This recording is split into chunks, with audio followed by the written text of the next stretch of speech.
Film ini diawali dengan kisah seorang pria bernama Daikichi. Suatu hari, ia mendapat kabar kalau kakeknya meninggal dunia. Karena itu, Daikichi langsung pulang ke rumah keluarga untuk menghadiri pemakaman. Saat sampai di halaman rumah, Daikichi sempat bertemu dengan seorang gadis kecil. Gadis kecil itu bernama Rin. Ketika mereka saling bertatapan, gadis itu terlihat bingung sekaligus agak takut melihatnya. Gak lama kemudian, Daikichi masuk ke dalam rumah. Di sana, ia juga mendapat reaksi yang kurang lebih sama dari anggota keluarga lainnya, terutama dari mereka yang belum pernah bertemu dengannya sebelumnya. Ternyata, alasan mereka bersikap seperti itu adalah karena penampilan Daikichi yang sangat mirip dengan kakeknya. Bahkan, beberapa anggota keluarga terlihat cukup antusias dan penasaran menunggu kedatangannya setelah mendengar kabar soal kemiripan tersebut. Sesampainya di rumah, Daikichi langsung menemui ibunya. Ia pun penasaran dan bertanya tentang gadis kecil yang tadi ia lihat sendirian di luar. Sang ibu kemudian menjelaskan kalau gadis itu adalah anak dari hubungan gelap kakeknya di masa lalu. Karena itulah, sekarang gadis kecil tersebut berada di rumah itu. Mendengar hal itu, Daikichi sempat bercanda dan mengatakan kalau berarti gadis itu adalah adiknya. Tapi ibunya langsung menyuruhnya berhenti asal bicara dan meminta Daikichi untuk membantu pekerjaan di rumah. Awalnya, Daikichi merasa kurang nyaman dengan tingkah Rin yang terus berlarian ke sana kemari di hari pemakaman. Ia bahkan sempat meminta adiknya yang bekerja sebagai guru TK untuk menenangkan dan mengajari Rin. Namun adiknya yang bernama Kazumi menolak karena merasa saat itu ia sedang berada di rumah, bukan sedang bekerja. Sebelum prosesi pemakaman dimulai, satu persatu anggota keluarga memberikan bunga ke dalam peti. Melihat itu, Rin juga ikut mengambil beberapa tangkai bunga bluebell, bunga kesukaan sang kakek semasa hidupnya. Dengan usaha yang cukup sulit, Rin akhirnya berhasil meletakkan bunga tersebut ke dalam peti. Momen itu terasa cukup menyentuh. Setelah pemakaman selesai, keluarga besar berkumpul dan mulai membicarakan banyak hal. Salah satunya adalah tentang masa depan Rin. Siapa yang akan merawatnya? Karena tidak ada yang tahu keberadaan ibunya. Namun, tidak ada satupun yang benar-benar bersedia. Mereka beralasan sibuk dengan urusan masing-masing. Bahkan, sempat muncul usulan untuk menitipkan Rin ke panti asuhan. Melihat perdebatan itu, Daikichi akhirnya mengambil keputusan secara spontan. Ia menyatakan bahwa dirinya yang akan merawat Rin, lalu langsung mengajak gadis kecil itu untuk ikut bersamanya. Keputusan itu tentu membuat semua orang terkejut, termasuk ibunya sendiri. Tapi karena memang tidak ada pilihan lain, akhirnya mereka mengizinkan Daikichi membawa Rin, lengkap dengan dokumen yang diperlukan. Setelah sampai di rumahnya sendiri, Daikichi baru mulai sadar kalau keputusannya tadi cukup nekat. Sebagai pria lajang yang hidup sendiri, ia merasa belum punya pengalaman dalam mengurus anak. Sebelumnya, ibunya juga sudah sempat mengingatkan kalau merawat anak bukan hal yang mudah.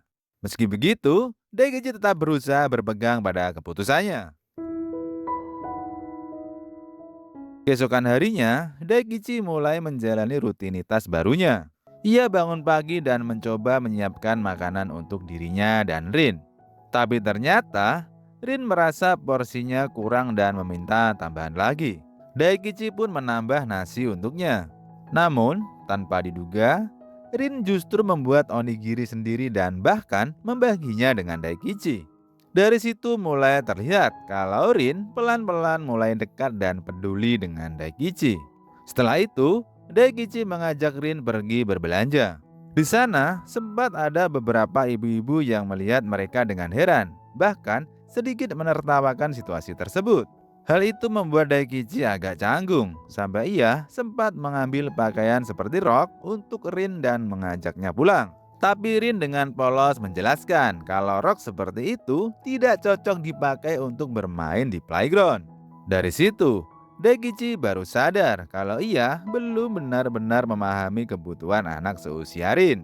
Malam harinya, Daikichi mencoba mencari informasi tentang tempat bermain atau penitipan anak. Ia sempat membaca majalah, tapi malah jadi tidak fokus karena pikirannya melayang ke hal lain. Karena tidak menemukan jawaban yang jelas, akhirnya ia mencoba bertanya pada adiknya, Kazumi. Awalnya, Kazumi tidak terlalu ingin ikut campur dengan urusan mereka. Namun keesokan harinya, Kazumi akhirnya memberikan 3 rekomendasi tempat penitipan anak kepada Daikichi. Dari beberapa pilihan itu, Daikichi justru memilih tempat yang paling jauh. Alasannya cukup sederhana. Tempat itu menyediakan layanan hingga 24 jam. Mengingat Daikichi bekerja dari pagi sampai malam, ia merasa itu adalah pilihan paling memungkinkan agar Rin tetap terurus dan ia bisa menjemputnya sepulang kerja. Keesokan harinya, Daikichi langsung mengantar Rin ke tempat penitipan anak yang sudah ia pilih. Di jam sibuk pagi itu, ia harus berdesakan di tengah keramaian para pekerja sambil menjaga Rin. Sesampainya di sana, mereka bahkan harus sedikit terburu-buru karena sudah terlambat. Daikichi pun meminta pengertian dari pihak sekolah agar Rin tetap bisa masuk. Setelah itu, Daikichi harus melanjutkan perjalanan ke kantor dengan transportasi umum yang jaraknya cukup jauh. Akibatnya, ia pun sampai di kantor dalam keadaan terlambat, sesuatu yang sebelumnya hampir tidak pernah terjadi padanya. Hal itu tentu membuat rekan-rekannya cukup heran.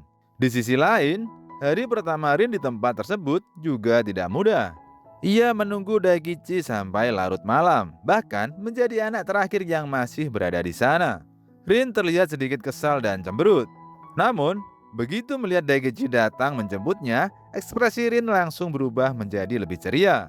Rutinitas seperti itu terus berulang setiap hari. Setiap pagi, Daikichi harus mengantar Rin ke tempat yang jauh dengan transportasi umum yang padat, lalu pergi bekerja dan kembali menjemputnya di malam hari.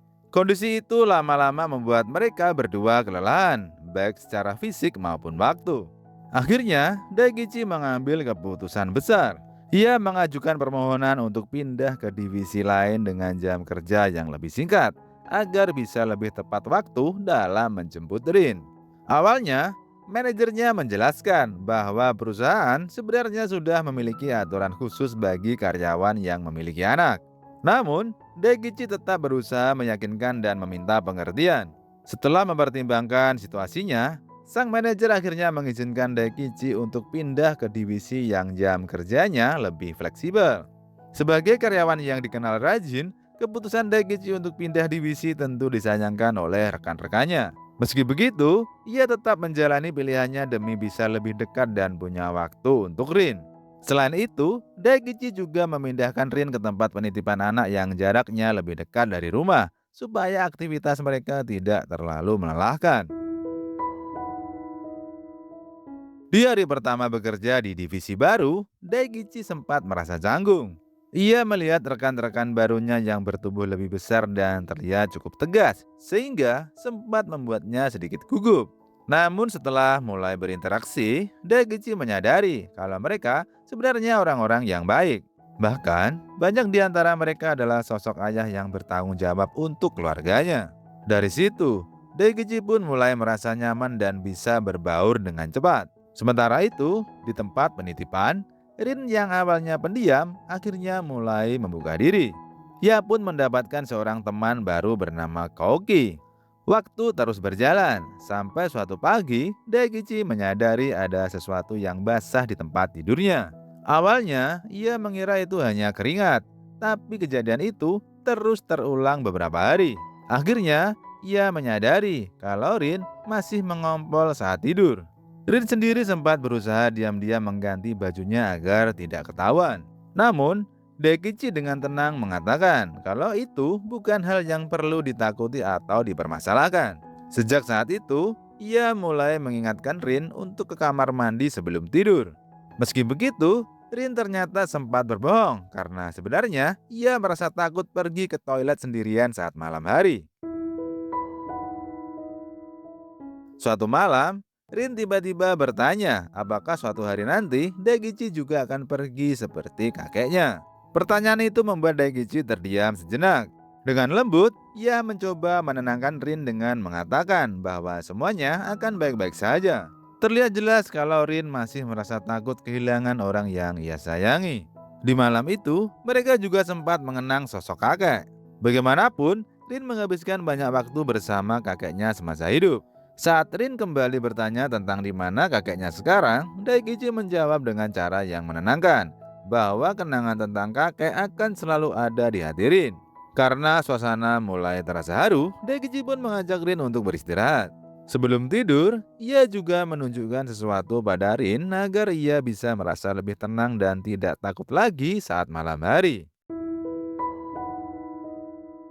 Keesokan harinya, Daikichi kembali menjemput Rin di tempat penitipan seperti biasa.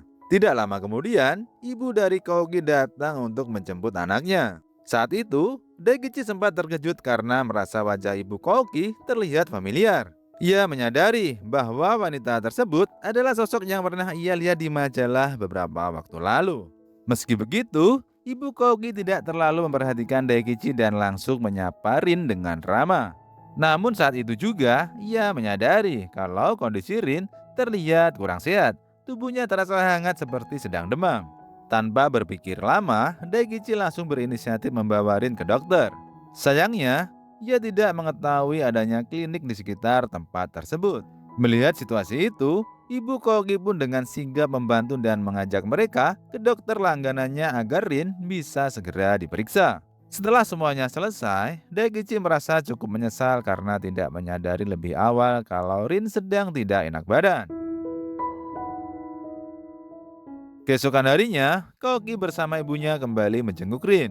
Di momen itu, terlihat jelas kalau Daikichi masih belum terlalu paham cara merawat anak yang sedang sakit. Ia bahkan sempat menyelimuti Rin terlalu tebal, padahal kondisi Rin sedang demam. Melihat itu, ibu Koki langsung membantu. Ia melepas selimut tersebut dan memberikan obat yang tepat hingga kondisi Rin perlahan membaik. Di situ, Daikichi sempat merasa tidak percaya diri. Ia mengatakan bahwa dirinya bukan orang yang baik untuk Rin, bahkan mengakui kalau ia bukan ayah kandungnya. Namun, ibu Koki justru melihat hal yang berbeda.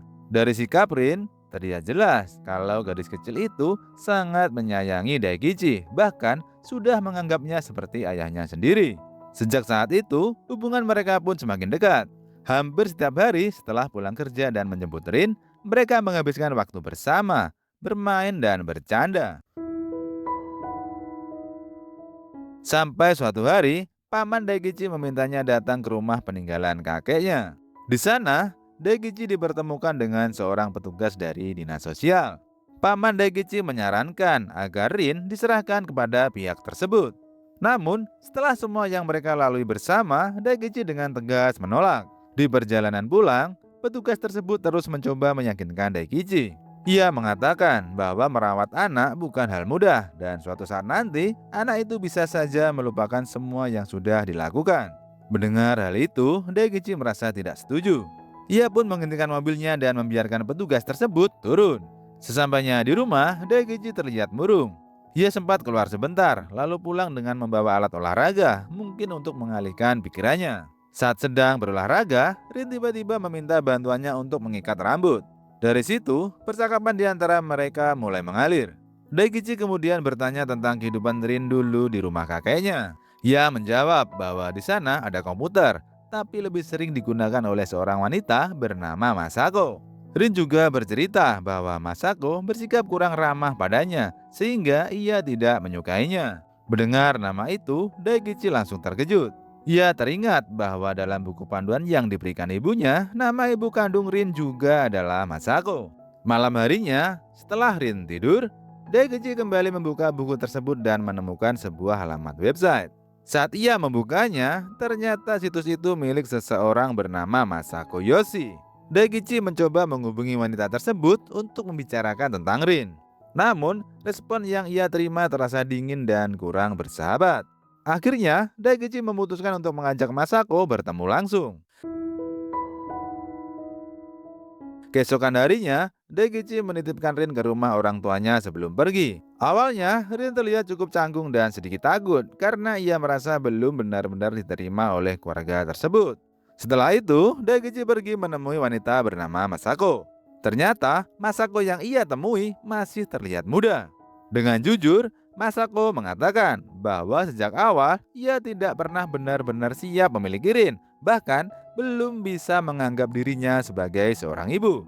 Ia juga menceritakan bahwa dulu saat karirnya sedang sulit, ia bertemu dengan kakek Daikichi yang kemudian membantunya dan memberinya pekerjaan. Di masa itulah, Masako menyadari bahwa dirinya sedang mengandung dari hubungannya di masa lalu. Mendengar cerita itu, Daikichi merasa kesal. Ia kemudian meminta agar Masako memberikan hak pengasuhan sepenuhnya kepadanya. Ia juga sempat bertanya apakah Masako memiliki sedikit rasa sayang untuk Rin, tapi Masako tidak bisa memberikan jawaban yang jelas.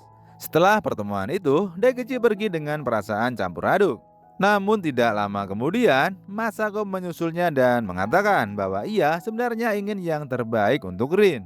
Ia bahkan menyarankan agar Rin menggunakan nama keluarganya supaya urusannya di masa depan bisa lebih mudah.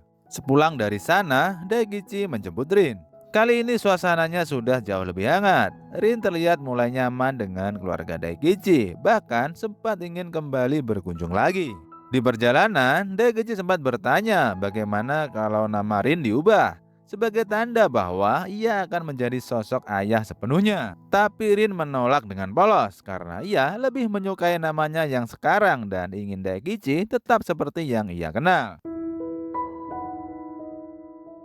Waktu terus berjalan sampai suatu hari di sekolah, guru meminta semua murid untuk menggambar ayah dan ibu mereka. Namun, tak lama kemudian, meja Rin dan Kaoki justru terlihat kosong. Ternyata, mereka berdua pergi saat jam pelajaran berlangsung. Pihak sekolah langsung menghubungi Daikichi yang membuatnya panik. Ia bersama beberapa orang langsung mencari ke berbagai tempat. Bukan hanya itu, Daikichi juga menghubungi orang tuanya dan adiknya untuk ikut membantu. Di sisi lain, Ibu Koki juga mendapat kabar yang sama dan langsung keluar dari pekerjaannya untuk mencari anaknya. Sementara itu, Rin dan Koki terlihat berjalan tanpa tujuan yang jelas. Mereka sempat bertemu seseorang di jalan yang kemudian mengarahkan mereka ke suatu tempat. Di sisi lain, saat mencari, Daikichi sempat melihat Ibu Koki dan mencoba mengejarnya. Namun karena belum menemukan jejak anak-anak itu, mereka akhirnya kembali ke rumah dengan perasaan cemas. Ternyata, alasan Koki pergi adalah karena ia teringat pada ayahnya yang sudah tiada. Ia pergi ke tempat peristirahatan ayahnya untuk mengenang dan mencurahkan perasaannya. Di sana, Koki mengungkapkan bahwa selama ini ibunya berusaha terlihat tegar di depannya, meskipun sebenarnya menyimpan kesedihan. Mendengar cerita itu, Rin dan Koki sama-sama terbawa suasana. Koki menangis karena teringat ayahnya, sementara Rin juga ikut menangis saat mengingat kakeknya yang dulu selalu merawatnya dengan penuh perhatian. Ternyata, pria yang sempat mereka temui sebelumnya hanya membantu menunjukkan jalan menuju tempat tersebut. Tidak lama kemudian, mereka akhirnya kembali ke rumah. Sesampainya di sana, Rin dan Koki menjelaskan kemana mereka pergi. Mendengar hal itu, Ibu Koki dan Daikichi langsung memeluk kedua anak itu dengan erat. Mereka terlihat sangat lega karena sebelumnya semua orang panik mencari kedua anak itu. Karena kelelahan setelah seharian beraktivitas, Rin dan Koki pun tertidur. Di momen itu, Ibu Koki mulai menceritakan perasaannya selama ini. Sejak kepergian suaminya, ia sering tanpa sadar meluapkan emosinya pada Koki yang membuat anak itu jadi lebih pendiam. Ia juga mengakui bahwa dirinya sering kelelahan dan kewalahan sampai-sampai pernah terlambat mengantar Koki ke sekolah. Hal-hal kecil pun kadang menjadi pemicu emosi. Meski begitu, ia sadar bahwa Koki adalah satu-satunya keluarga yang ia miliki. Mendengar itu, Daikichi ikut berbagi perasaannya. Ia mengaku sangat panik saat Rin menghilang, bahkan sampai gemetar. Ia sempat berpikir bahwa menjadi orang tua akan membuatnya lebih kuat, tapi kenyataannya justru membuatnya punya lebih banyak hal untuk dikhawatirkan. Di bagian berikutnya, ditampilkan anak-anak yang sedang melakukan pertunjukan. Ternyata, Rin ikut tampil tanpa sepengetahuan Daikichi. Ia sebelumnya meminta Kazumi dan keluarganya untuk merahasiakan hal itu. Meski begitu, saat pertunjukan berlangsung, Rin dan anak-anak lainnya berhasil tampil dengan sangat baik. Setelah acara selesai, Daikichi mengabadikan momen tersebut dan membagikannya pada ibunya. Di sisi lain, Masako mulai menyadari sesuatu. Ia melihat bagaimana Rin tumbuh menjadi anak yang ceria dan menggemaskan. Namun, ia juga merasa menyesal karena tidak bisa benar-benar hadir dalam kehidupan Rin. Film ini pun ditutup dengan suasana hangat di pagi hari. Daikichi melihat bagaimana Rin perlahan tumbuh dan mulai bisa melakukan banyak hal sendiri. Ia mungkin tidak tahu pasti apa yang akan terjadi ke depannya, tapi satu hal yang jelas, melihat Rin tersenyum dan berlari dengan bahagia sudah menjadi hal yang sangat berarti baginya. Sejak saat itu, Daikichi, Rin, Koki, dan ibunya sering menghabiskan waktu bersama sebelum kembali ke rumah masing-masing. Dan disitulah cerita ini berakhir. Terima kasih sudah menonton. Kalau kamu suka cerita ini, jangan lupa klik like, subscribe, dan aktifkan loncengnya biar nggak ketinggalan alur film berikutnya. Film pun tamat.